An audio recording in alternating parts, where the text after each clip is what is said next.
শোনো একটা গল্প শুনে। এখন মদন নামে একটা চ্যাংড়া ছিল। এখন হঠাৎ সে রাস্তার ধারে দাঁড়িয়ে ছিল, গাছ কাটা হচ্ছে। এখন গাছ পড়বে একটা বাড়ির উপর। তখন সবাই ভাবে বললো কে বাড়ির উপর কীভাবে সরামু।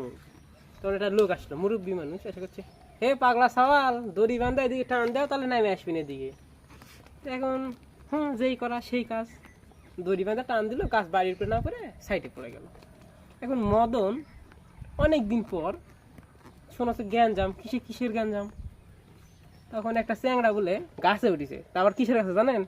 সেই লম্বা লম্বা তালের গাছে উঠছে। ভালো কথা, উঠার সময় জোর পাইছে, কিন্তু তালের গাছে উঠার পর উঠছে কিন্তু সেই সাহস নিয়ে।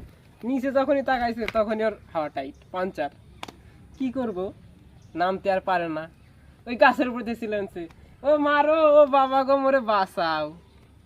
মানুষজন জ্বর হয়ে গেছে, নাম আইব কেমনি? আরে মুরব্বী মানুষ করতেছে, নাম রে নাম, ধীরে ধীরে নাম।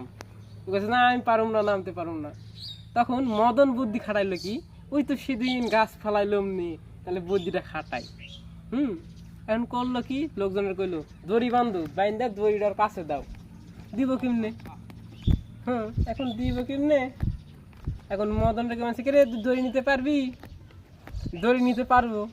হ্যাঁ নিতে পারো। কেমনে নিবি? বলছে দেও কোনোভাবে। তুই একটু নাই মাই। তখন নাই মাইস আইসা দড়ি না আবার উঠে গেছে গা।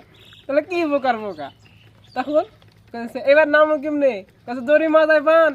মদন কই বানছে,